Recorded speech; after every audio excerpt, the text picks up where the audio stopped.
Now I forgot to turn the sound on, so now it's better. So reason number one is, first of all, these devices give you a very accurate exposure. Those devices are made based on middle gray zone system, and which is dated since Ansel Adams and company, and so on and so forth.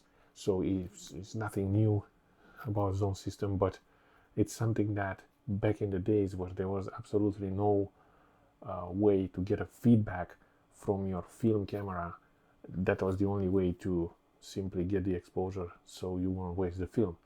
Later on, obviously some of the new cameras, they come with their own internal light meter, but that was only approximately for averaging the scene in its own, while with this you can do much more than that. Reason number two will be consistency.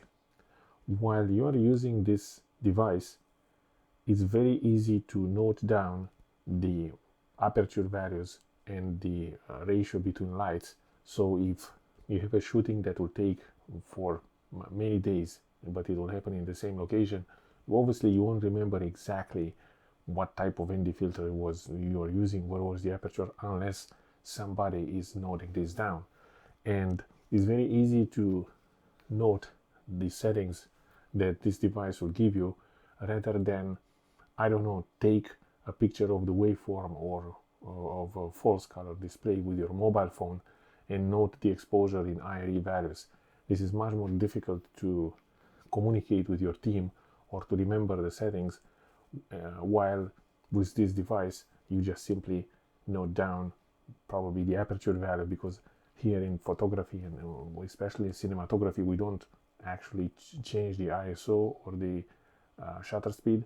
So what you need to know is the aperture value is there, you can use it, you can access it anyway, so your work will be much more consistent.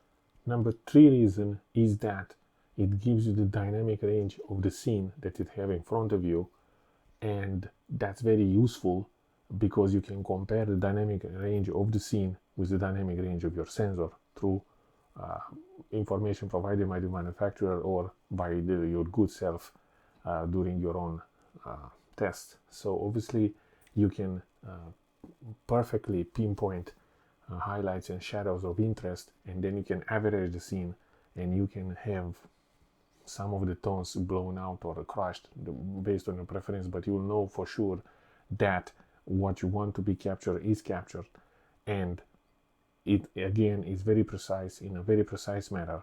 And you can also determine the contrast between highlights and shadows, how many stop difference you have in various tonalities, which is much more difficult to achieve with a waveform or a false color display. Which is actually the perfect segue to the reason number four, is that obviously it will give you precise measurement of highlights and shadows details of the tones that you want to measure, and the tones that are very meaningful for your art.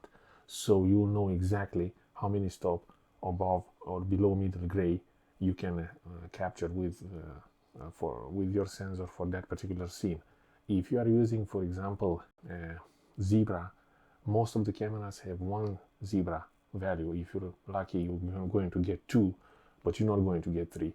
So usually with the zebra, you can change, you can set the middle gray, but then, for example, in Sony cameras, I'm talking about the Alpha series and the FX30, not the FX6 or FX9, you're not going to know what are the highlights and what are the shadows. You're just going to get a value for middle gray, for example, for the skin tones or for whatever you want to meter, but that's one single value. And the rest of the scene you can appreciate by simply looking at the LCD screen. But if you want to be accurate, if you want to measure how many stops on top of below that, you will have absolutely no idea unless you are using this bad boy, the light meter. Reason number five is simply time.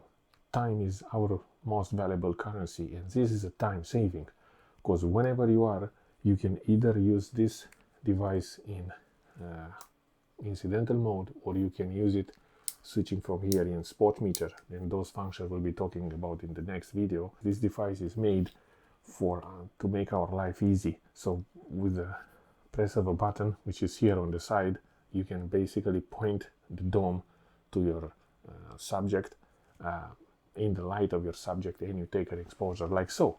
If the light is coming from here, I simply, after you power it on, obviously, and reset it, you simply point it to the light source and you take a reading, and what do you know? It says at 4. So it is that easy, and this is what you're going to input actually into your camera, and the exposure is done. Again, it's only one value, but if you're in a jiffy, that's very useful and time saving. Reason number 6 is obviously avoiding under or overexposure, and you don't need to use any crazy rules like Sunny 16 or I don't know, Shadow 14 or whatever other rules are. You simply get this bad boy, you put the battery on, you turn it on, and then with the press of a button you get the correct exposure. If that doesn't make you happy, you can measure the highlights and shadows, and then you can average them. So again, in a very simple steps, you get exactly what you want to need to know, and your exposure will be point on. Again, kind of the same thing you can simply achieve by looking at the LCD of your camera, okay? But that won't be always very accurate. Sometimes the display is very small, or the light shines directly into the LCD screen. So again, it will be very difficult to read, and not to mention that this will give you only an overall look, but you have absolutely no idea about the contrast of your scene. You're just maybe imagining things. Reason number 7 is flexibility. Flexibility means that this can be used in a variety of scenarios. So for example, you can measure the flash for photography, and this is one of the few devices, maybe the only one that can do that. Any other tools that you're going to use cannot create a preview for you. You have to simply take the picture and then appreciate it, while with the light meter you can simply point it to your light source and you trigger the flash, and there's the exposure. And it's flexible because you can also use it, as I said, in incidental mode or in spot metering mode. You can capture the light that falls on the entire scene, or the light that you are interested in a certain location. So you get a variety of options, and each of one is obviously correct and in your advantage. Reason number 8 will be a consistency in post-production. Now, because you're not going to vary the exposure from scene to scene unless obviously the light changes or something major happening, your life in post will be very easy, because you don't need to rely anymore on automatic or semi-automatic functions of your camera. You simply get a reading, put it in your camera, and you roll with that until light changes. And that will be a blessing in post-production, because even if you're a little bit under or over, because as we're going to talk in the next episode, you have to calibrate this to your camera and lens combo. At least this error, if there is an error, will persist across all your videos, across all your shots. So you don't need to use keyframes or any other tools to correct the exposure. You're simply going to get it right in the first attempt, which is great. Reason number 9, this is a professional standard. So it is a very simple way to communicate with your team, to keep notes and to keep track of what you're doing. It looks cool.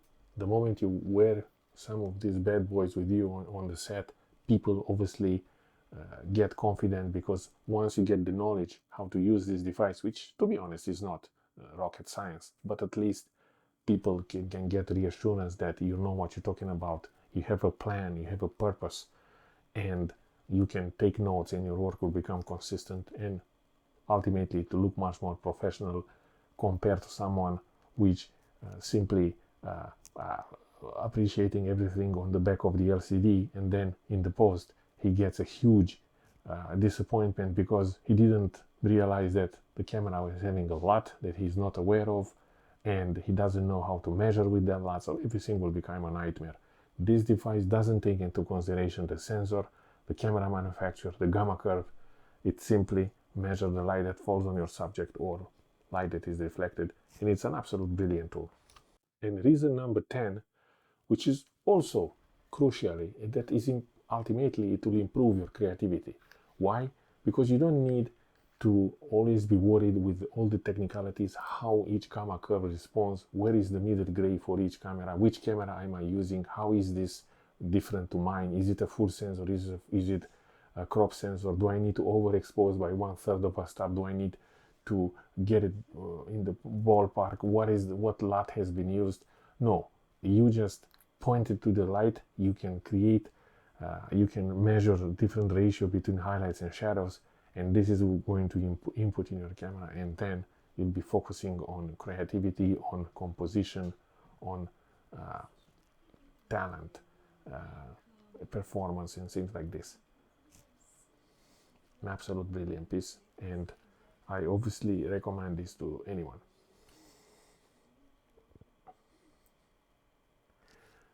Now, see you next time.